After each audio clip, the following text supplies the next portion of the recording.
Welcome everyone to the focus group looking at the next generation of behavioural modelling as it goes into orbit.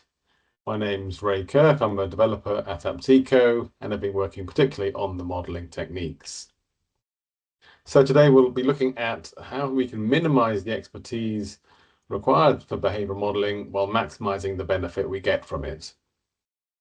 We'll start with some of the background. What is behavioural modelling? Moving on to the more recent developments of where we are now, which have led to the ability to do templated models. And we'll look at a proof of concept model developed on one charity system and then rolled out and tested on another. And this is the basis of how we'll be able to get behavioral modeling into orbit in the future, not too distant future. So, what is behavioral modeling? You may have seen this slide previously. It uses transactional data. These are customer timelines. Some customers have a particular event of interest, maybe they've churned. And behavioral modeling lets you characterize what's different about their previous behavior. So you can then recognize the same features in current customers and then predict and choose what marketing action to use to promote positive behavior or avoid negative behavior. And at its heart, behavioral modeling is using a dynamic point in time, which relates to each individual's event history, finding the time when perhaps they churned and looking at what happened leading up to that. So it takes your data and through insight turns this into action. There are some common marketing strategies that you'll be more than familiar with. And Apteco clients will often have rich transactional data. So the task is, how do we get this insight? How do we identify who is at risk of churning, who is likely to lapse, or who is most likely to re-engage? And this is what behavioral modeling is all about. So the challenge is, how do we minimize the expertise required to do it while maximizing the predictive power of the models that we can still create? So the journey so far, behavioral modeling started a while ago and is based on the idea of a customer timeline along which you can define events of interest, for example, when somebody churned, and then discover indicative behaviors leading up to that point so you can identify lookalikes, other people who look like they're going to churn, and then you can intervene with some marketing action. So the customer sees a nice continuous timeline, but the business typically stores this as multiple disparate data sets. So the sequence of events for the customer gets broken down into lots of different tables. The challenge is to rebuild that timeline. For example, on our holidays demo data, people have a booking which precedes a travel date. They have a reservation perhaps for an activity during the holiday. They may take out an insurance policy before the holiday. And we may be communicating to them as a business along this timeline. So behavioral modeling lets you define events of interest across these different tables. So for example, you could specify that you want to look at customers who have a booking in the last 6 months and then have perhaps an insurance policy taken out within 3 months of that. And with this dialogue in the modeling environment, you can define the timing of these events. So specify when the booking date should happen and that the policy should be within 3 months of the person's booking. This event sequence is pinned against what's called a reference date. And during the modeling process, this starts as a historic date when you're training the model, another historic date if you're evaluating the model, and then gets set typically to today so that you look at current behavior and now you're trying to predict who looks like they need insurance. Behind the scenes, this has turned into a quite complex selection that selects across the different transactional tables. And so this lets you take a customer timeline with all their different events and identify people who have a booking followed by an insurance policy within 3 months. So we've now identified our customers, and for each of them a particular point in time when they perhaps churned or unsubscribed. So now we need to identify what's different about these people. We can define what's called a point in time, which in this case is dynamic, different for each person, and then look at the behavior of each of those people leading up to that point. And in essence, we're aligning the points so that we can spot patterns by comparing across the customers. There is an alternative within the modelling to use a fixed point in time, which is relevant in perhaps this example where you're looking at Christmas. Christmas occurs at the same time for all customers. So you can define a fixed point in time, a particular date, say the 1st of December, and look at the behavior of those customers leading up to that. And again, looking for what's different about the customers who are in the analysis, in this case, the customers who buy Christmas products. One way or the other, then, you've defined that point in time, and now you can look at all the behavior leading up to that and define what are called behavioral features. Each of these, for each of these, you define a time frame, maybe just the 6 months leading up to that point, and then optionally can define criteria. So perhaps don't look at all donations, but just look at the lottery donations. Then define a function such as a count. So there are 2 lottery donations within that period. And optionally define a calculation such as a proportion or a change or ratio from the previous or other time frame. In this case, there's been an increase. So there we have it. We understand now what is behavioral modeling. You're identifying these customers by these events and then looking at their preceding behavior so you can recognize that same behavior in current customers. But how do you actually do this? So this is where we are now. And you might be feeling in need of an expert.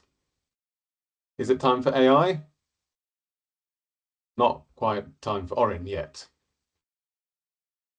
But behavioral modeling, we can simplify it through AI, where here we've defined AI in our own way as automated investigation. So automated investigation can simplify the process, and quite a while ago we developed the ability to easily generate multiple features automatically. So for example, you could take one behavioral feature, the count of all donations, break it down by donation type, select multiple subtypes, and then generate alternative features, one for each type of donation. So this creates what you might call niche features, which only apply to a few people. So Insight PWE was developed to enable you to rank these niche features easily alongside broad features. And let's just look at an example to make that a bit clearer. A broad feature is one that applies to most people. So everybody will be in one of these bands, but each of these bands is getting a decent level of PWE. That's the predictive weight of evidence, which says if someone is more or less likely to be in the analysis group, or in this case, perhaps we're talking about churn. So each category you can see here has a reasonable score assigned to it. And so when you take the mean, the average of all these absolute scores, so we've ignored whether it's positive or negative, the average of the absolute scores, is representative, you might say, of the size of those bars. However, for a niche feature, in this case, looking at just those people who've played a lottery and made a donation, perhaps 90% of people have never done this. And you'll find the PWE for that group is almost 0 because they're not very different from average. In fact, they almost define what is the average because they are the vast majority of people. It's only the few categories where people have played the lottery that have some difference and have some PWE score. Hence, mathematically, the mean PWE is pulled down by that large category of almost zero, and so it doesn't look very representative. Insight PWE says, well, let's just focus on those categories where there is some insight, in this case where people have played the lottery, and let's take the average of those, and then now that average, the insight PWE, looks much more representative of those categories. So this enables you to rank the niche features alongside broad features.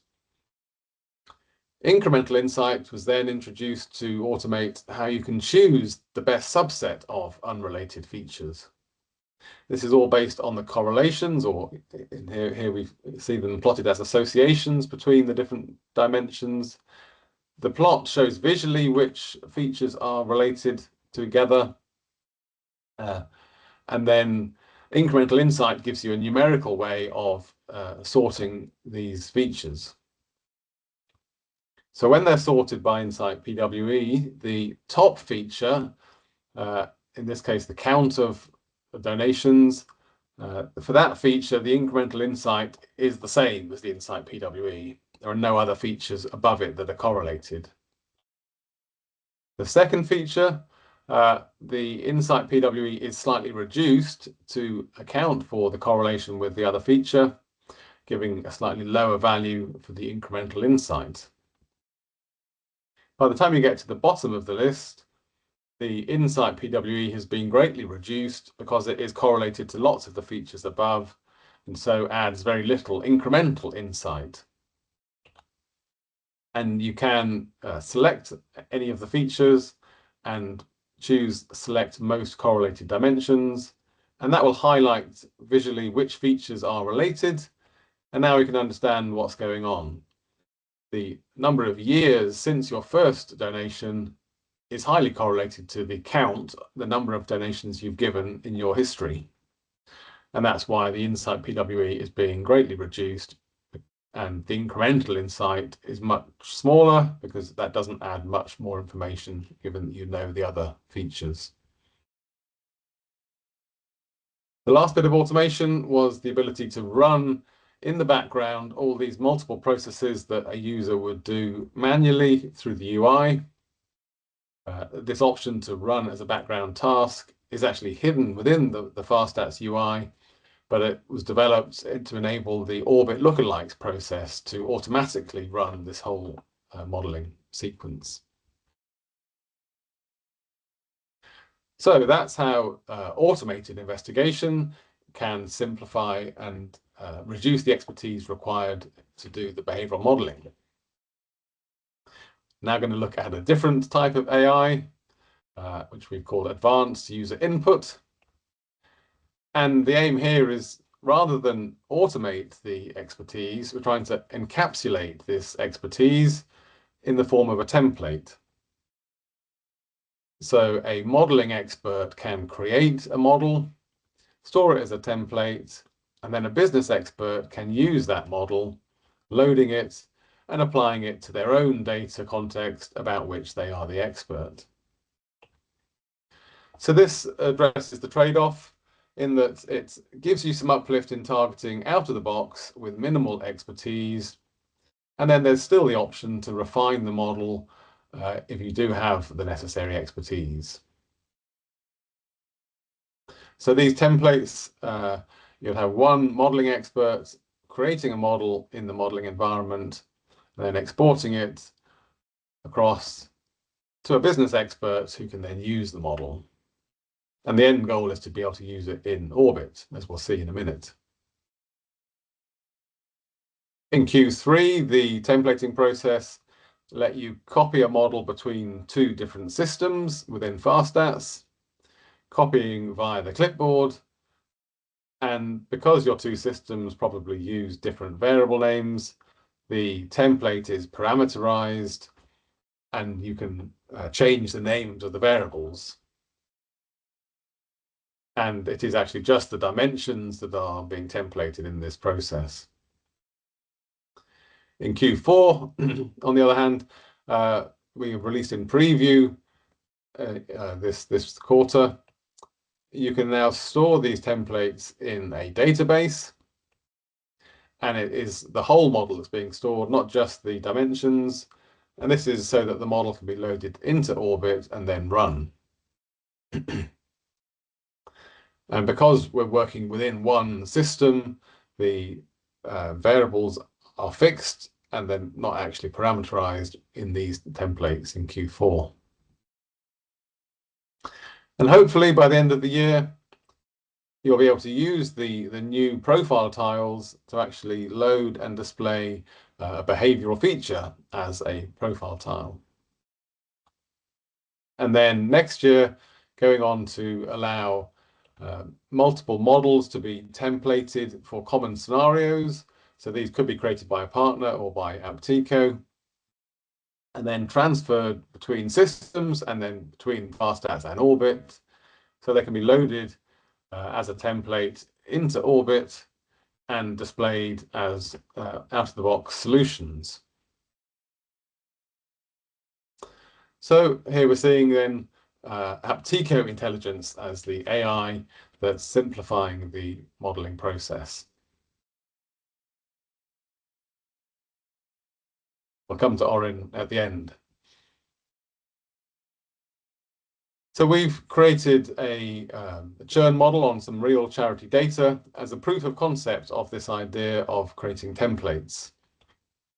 We built it on one set of real data and later tested it on another real charity system. And we've restricted it to non-personally identifiable information and just to these 3D variables: donation date, value, and ID. So to define the scenario, it's a churn scenario, which typically means someone has actively cancelled, as opposed to lapsed, where people have passively disengaged. For example, more in a retail environment, if you were to ever stop purchasing from Amazon, for example. Now, because we don't have a cancellation variable, we're just using donation date and value, we've, in essence, inferred the churn. It's a bit more like a lapse inferred through the absence of donations. If you were to use more variables in the template, as we will in the future, you could identify an actual churn event based on perhaps a cancellation.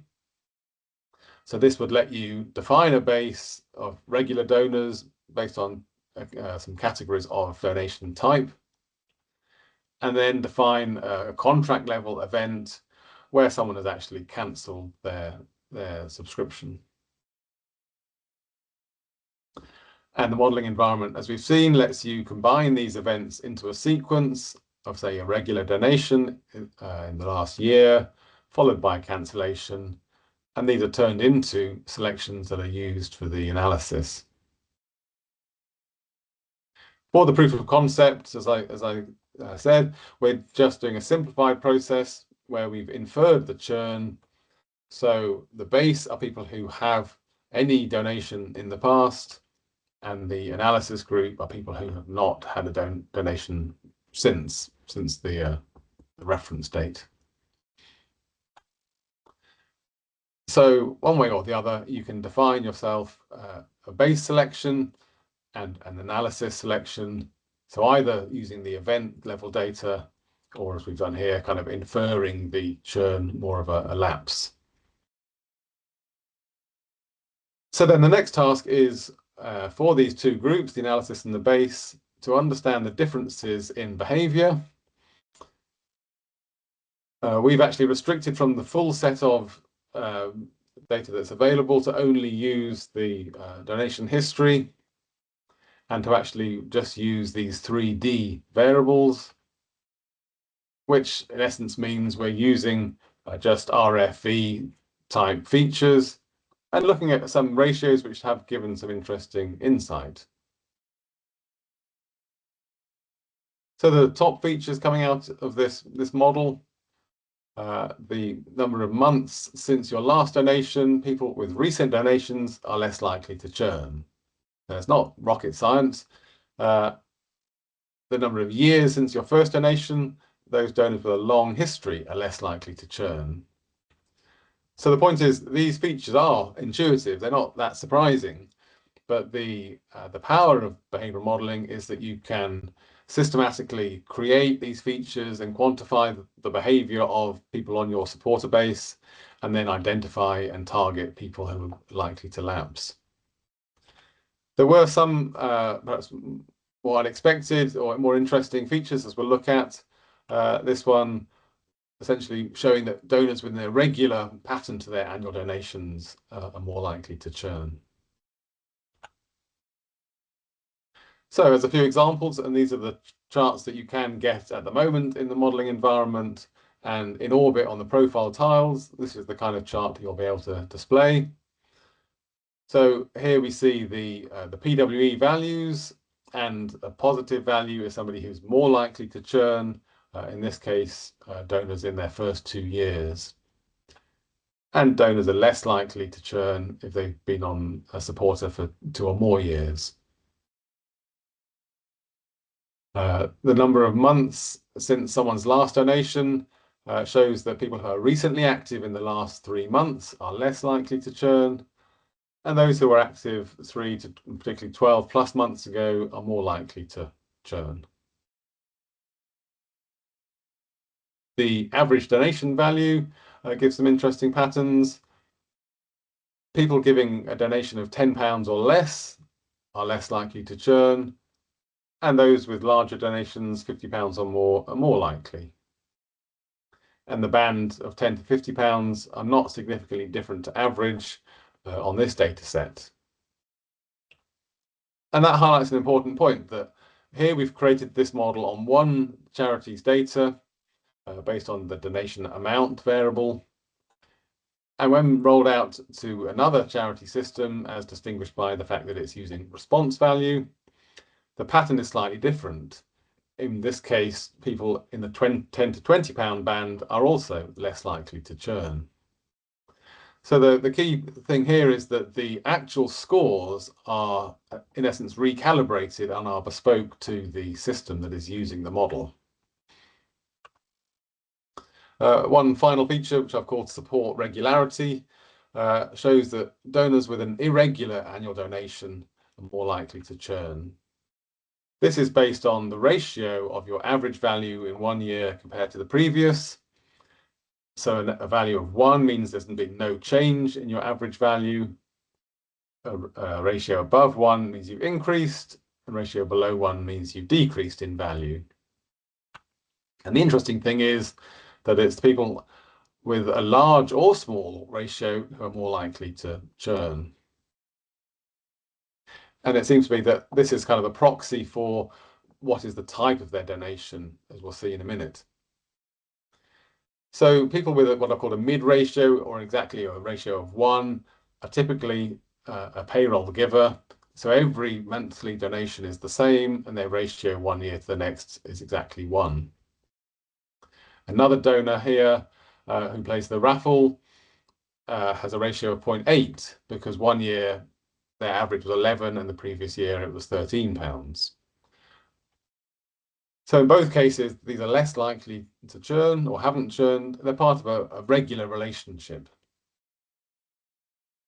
Compare that to people with an extreme ratio. So here's someone where the ratio is 0.09, because there was one donation of over £1,000 in a year where they were an event-led fundraiser, and in the other year they were just a collector. Similarly, someone could have a large ratio, in this case almost 3, because in 1 year they gave a large donation while they were a house-to-house collector, and in the other year they were predominantly a raffle player.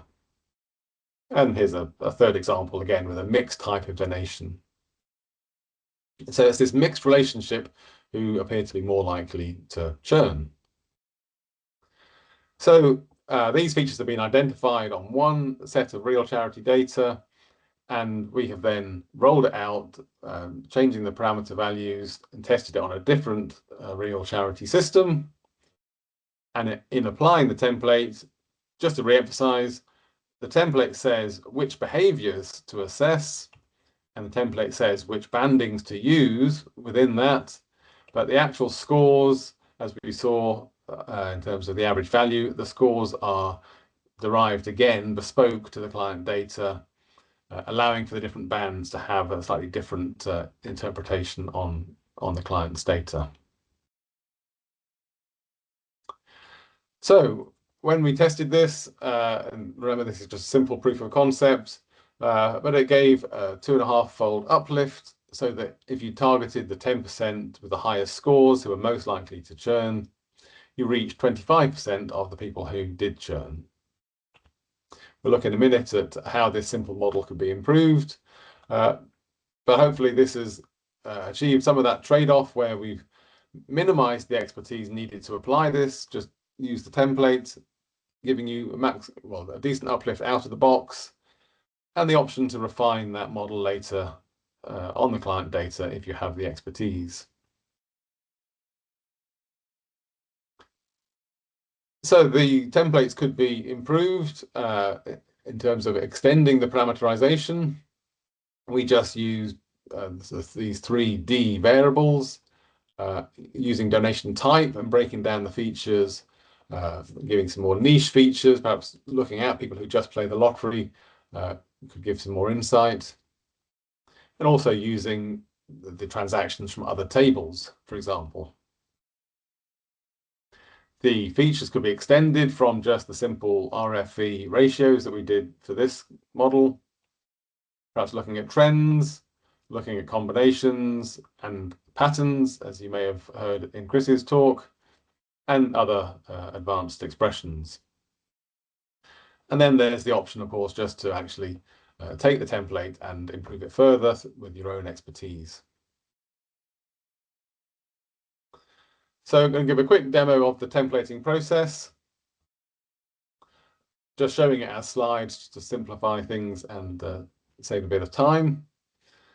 So given that you have a modeling environment with some behavioral features defined, here defined in terms of donation date, you can select all those features or a subset and choose to export those to the clipboard. So this is the Q3 version. It needs to be turned on, I should say, in the configurator to see these options. But you can then export those dimensions.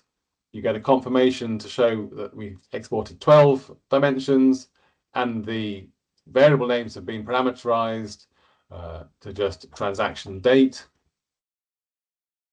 for example.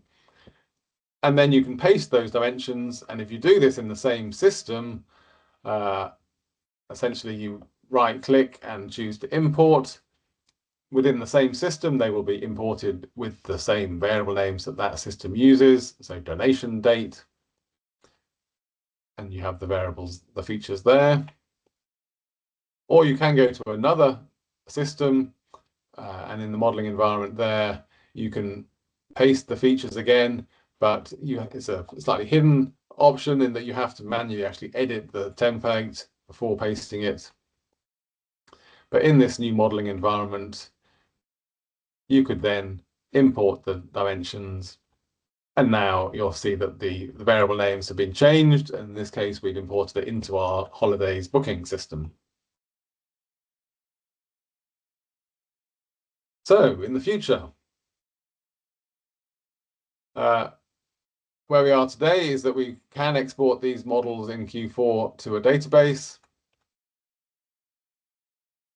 and Orbit's API is able to load and run these models. The UI is able to display standard model profile tiles. So the missing link is to be able to read in a behavioral feature and display that as a profile tile. But hopefully we can have this in the not too distant future, and then you could create a nice dashboard showing various behavioral features to explain who is likely to lapse, and perhaps mixing in some cubes and other results to explain the value of these people who are going to lapse or churn. And then the next step beyond that would be to have some campaign templates that could also use these models and actually apply the model to create scores for individuals,